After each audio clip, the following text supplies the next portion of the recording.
Hi friends, welcome back to my channel. In today's video, we're going to be doing a wrap-up of the 9 books I read between April and June. So in the month of April, I read 3 books, 2 romance and 1 fantasy. And the first book I read was The Wild Card by Stephanie Archer. This was the 5th and final book in the Vancouver Storm series, which I absolutely love. It is a hockey romance series, and I don't remember when I picked it up. I think when I started it, there were 2 books out. The second book in the series is my absolute favorite.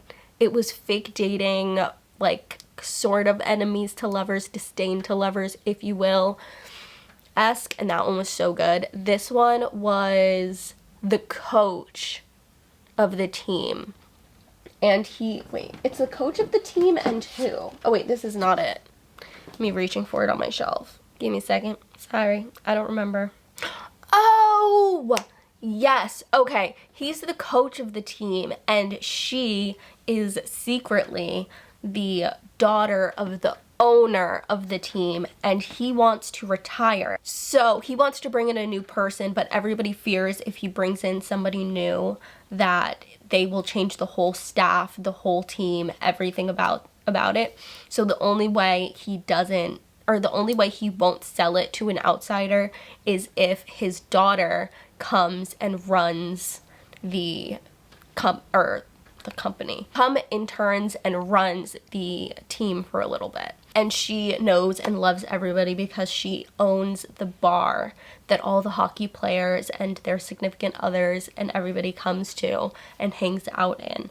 So she has a deep love for all these people, and then you spark a romance with her and the coach, which was so cute. It was also single dad, so we get a lot of interaction between the female main character and the daughter, and also just seeing Coach Tate Ward be this like sweet, kind, loving father, especially for Jordan, the female main character, because she does not have that relationship with her father. Doing this is breaking down a lot of walls for her because she doesn't have a good relationship with her father, but she's doing this for the people that she loves and cares about. It was a really cute book. I ended up giving it 4 stars. It was definitely not my favorite in the series, but I still enjoyed it, and I think that it was a good way to end it off. I did also see that Stephanie Archer is making like an extension of this series. I think she's doing a spin-off of the new people or the new players that are going to be going into the Vancouver Storm, which I'm very excited about that. So the next book that I read was One Dark Window by Rachel Gillig. This is a YA fantasy book, and I loved the concept, the plot. I really enjoyed the book. I didn't necessarily enjoy it as much as I expected to enjoy it based on the hype that it had when it came out. I cannot verbalize what this book is about, so I'm just gonna read it to you. Not the book, just the synopsis, don't you worry. Elspeth needs a monster. The monster might be her. Elspeth Spindle needs more than luck to stay safe in the eerie, mist-locked kingdom she calls home. She needs a monster. She calls him the Nightmare, an ancient mercurial spirit trapped in her head. He protects her. He keeps her secrets, but nothing comes for free, especially magic. Okay, so with that being said, I thought that the magic system was really cool and very unique. I have not read another book quite like it. It's kind of like they have cards that hold magic, and if you have the cards, you can wield magic.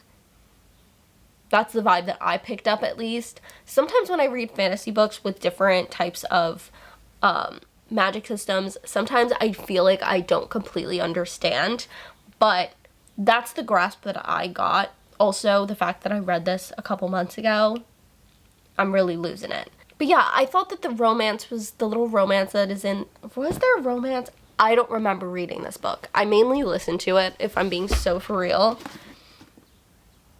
Oh wait, this is not the book. I'm talking about One Dark Window. I'm losing it. I think there's little enemies to lovers-esque vibe going on there. Guys, I don't really remember. I am so sorry. I don't remember, but think towards the end I was like, because, you know, the last 100 pages of a fantasy book will always be spectacular. But I do remember not immediately wanting to run and pick up the next book. I don't know if that will happen. I ended up giving this book a 3.5 star. Okay, and so the next book I read was And Now Back to You by B.K. Borison. Guys, that book was so freaking cute. I loved the relationship and the dynamic between the two main characters. It was adorable. So in that book, you follow Delilah and Jackson.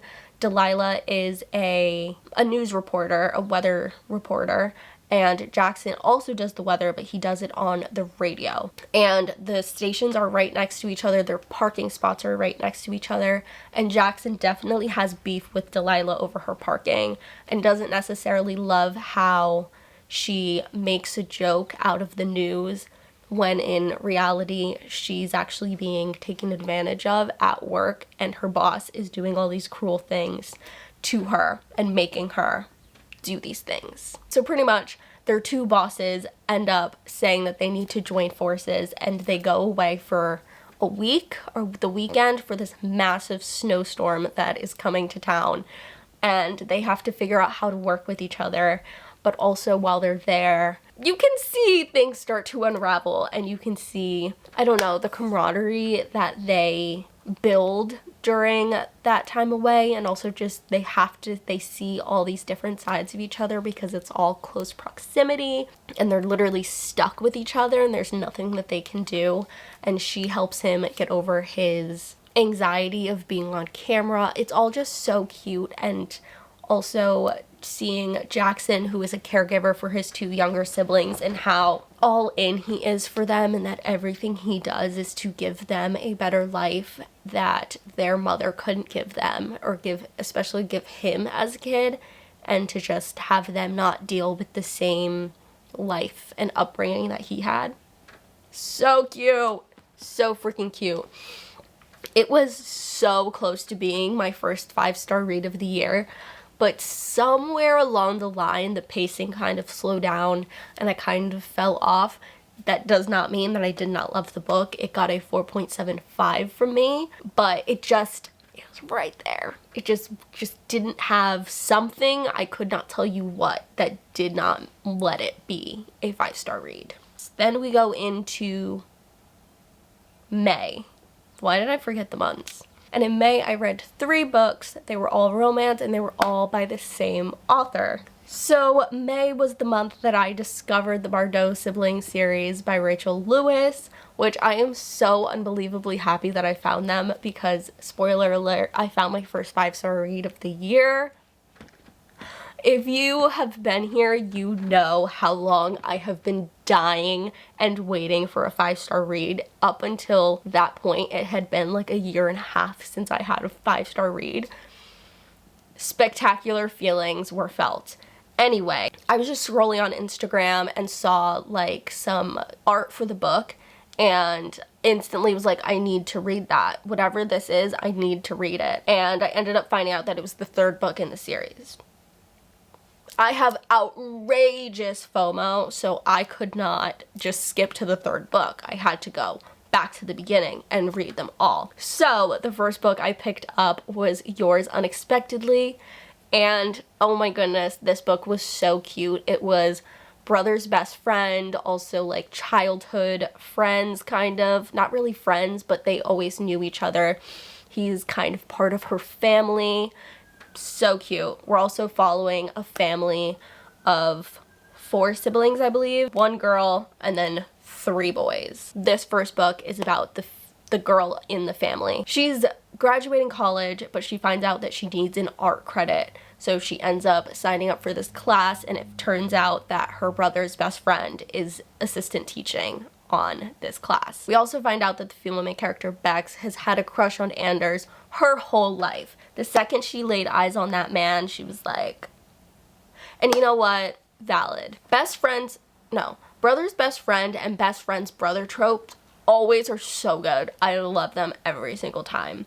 So that's the whole plot line. That's how they interact again for the first time, and then the rest of it is them kind of figuring out their feelings for each other and then hiding their relationship from the brother because they don't know how he's going to react. And honestly, it was so cute. It was just like such a cute romance. I didn't expect to feel what I felt during that book. I instantly loved the characters. I loved the dynamic, the whole family, all of them, all the boys in that family are sweet peas.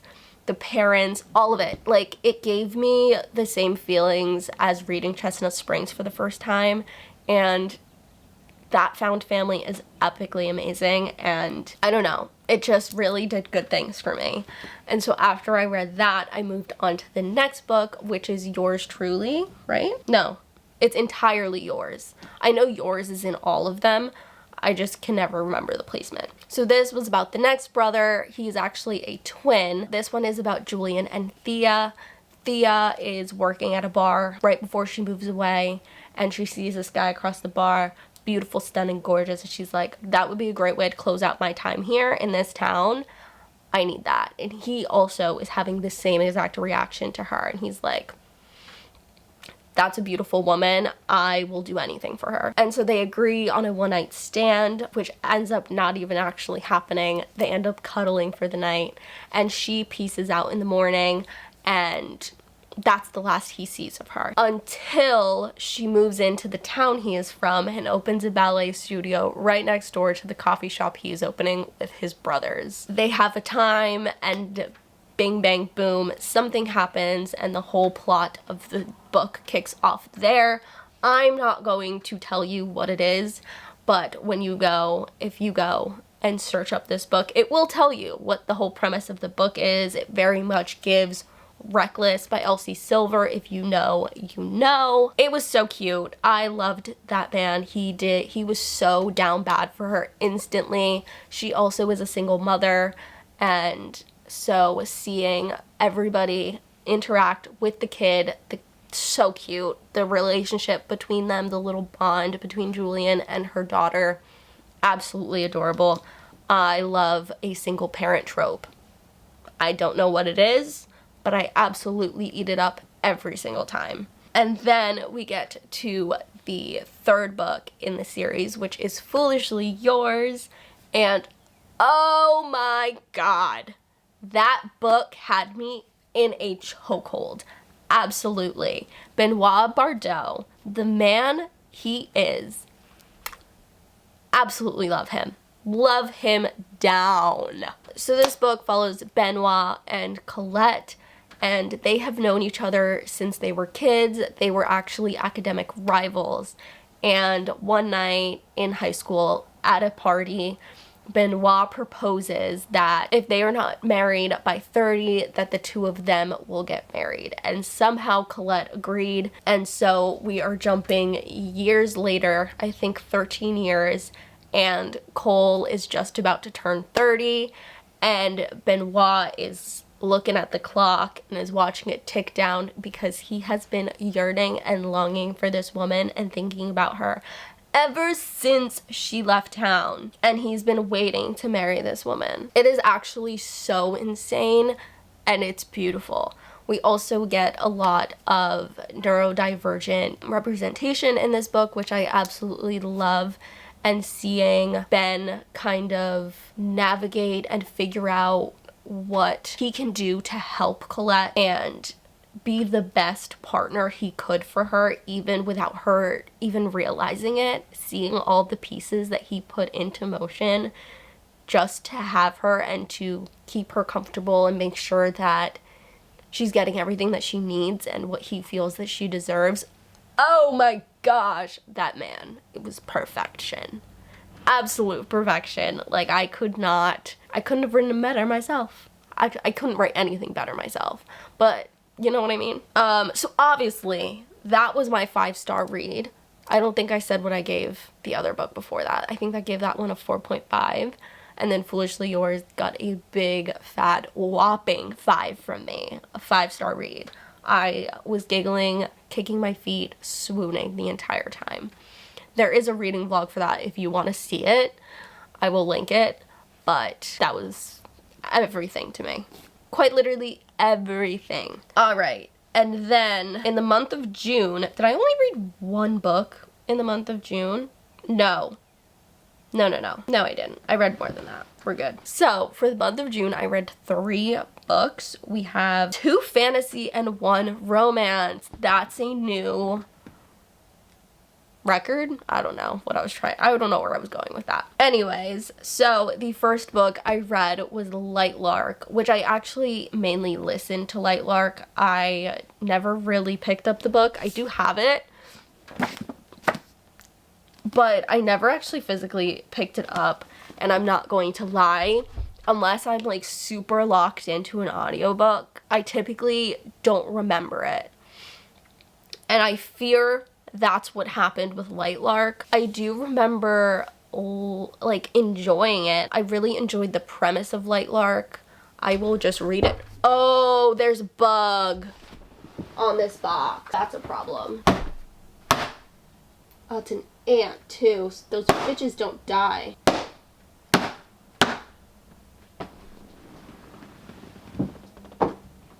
Now that I've just committed murder. Oh my god, I could literally just see something like moving out of the corner of my eye. Don't like it. Light Lark. I really like the concept of Light Lark. I'm just gonna read it to you because, yet again, it's something that I can't verbalize for some reason. It says, welcome to the Centennial. Every 100 years, the island of Light Lark appears for only 100 days to host a deadly game where the rulers of 6 realms fight to break their curses and win unparalleled powers. Each ruler has something to hide. Each curse is uniquely wicked. To break them and save themselves and their realms, one ruler must die. To survive, Isla Crown must lie, cheat, betray, even as love complicates everything. Okay, as I'm reading this, things are starting to come back, that's for sure. So we kind of had a little bit of a love triangle kind of happening here, if I remember. This happens every time I try to do a sit-down video. I think there was like a little bit of a love triangle type of deal going there. Little enemies to lovers, which we love. Also, I love a little quest, or not quest, challenges. I like challenges in books, especially fantasy books. They're always so fun for me. And this one was no different, but it did also feel very familiar. It felt very similar and reminiscent of other fantasy books that I have read before, so I feel like maybe I don't have as strong of a connection towards this, but I really do like the love triangle that was kind of going on towards the end of it. I'm pretty sure we leave on a cliffhanger, and so this one I definitely could see myself picking up the next book and just seeing what it's about and then deciding if I want to continue the rest of the series. I did end up giving it a 3.5 stars, so similar to One Dark Window. My experience is quite similar there. But yeah, that's how I felt about Light Lark.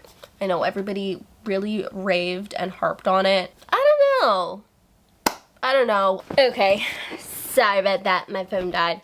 Like I was saying, or my phone died, the camera died.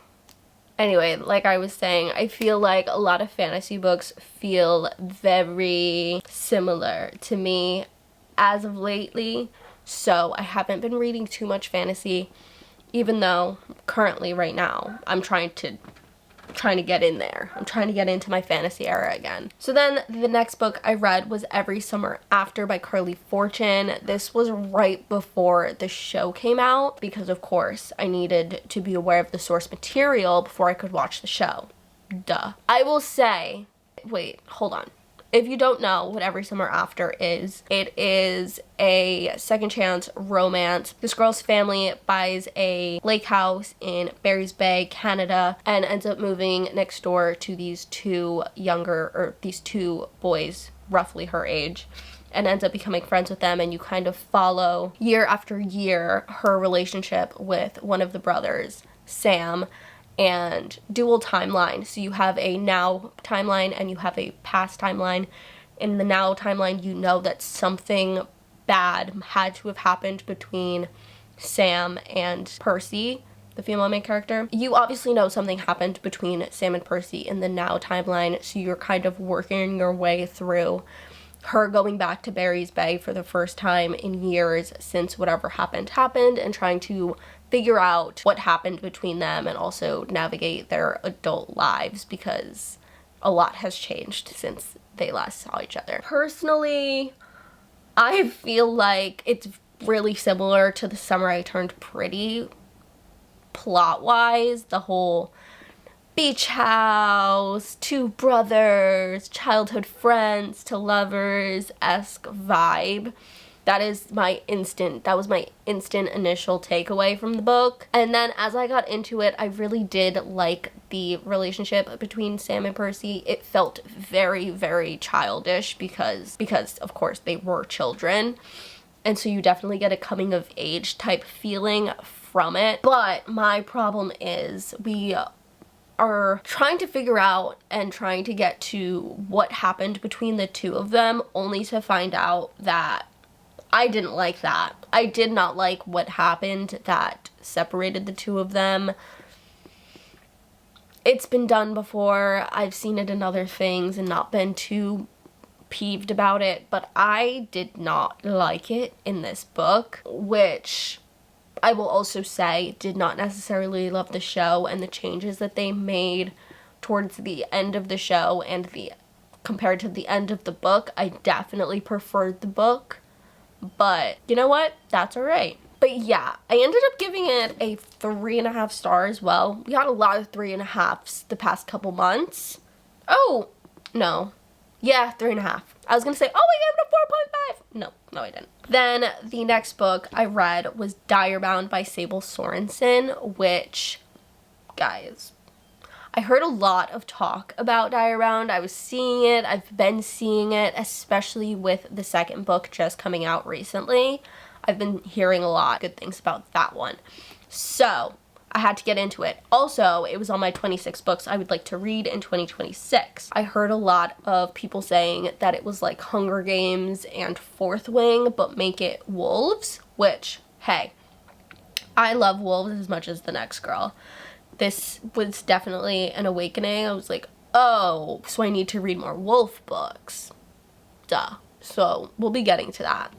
But, so pretty much this book follows... Nope. I don't remember her name. Selah. Nope, that was her sister's name. Marin. Okay, so this book follows Marin, and she lives with her mom, her sister, and her mom seems to be unwell mentally. She has like these outbursts and she sees things and all this stuff. And so Marin takes care of the household. She has her little boyfriend and she is a really good fighter. That's how she makes money. And one day the Nabbers, which are these group of people that have just been coming and taken the village kids, has taken her sister. And so Marin offers herself up to the front line, I guess. Pretty much is like, okay, I'm gonna join the military so that I can get to where I need to go to get my sister back. So everything she's doing is to get her little sister back. And she joins the military and then finds out that it's a bonding year. And in bonding years, these people have to attempt to bond a wolf, a dire wolf. These big, scary, giant wolves. And Marin is like, I don't want a wolf, I want my sister. And so she has to go through the bonding trials and ends up bonding a wolf, of course.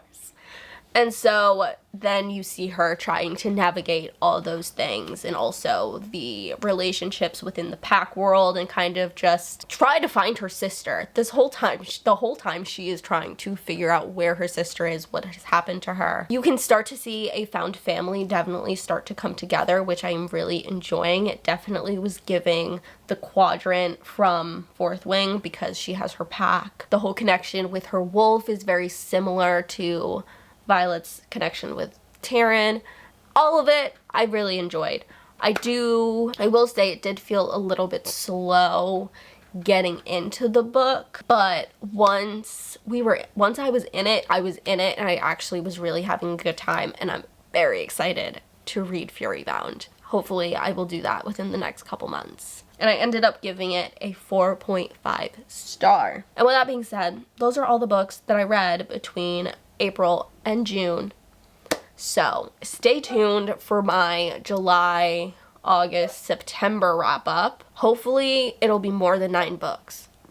We'll see though.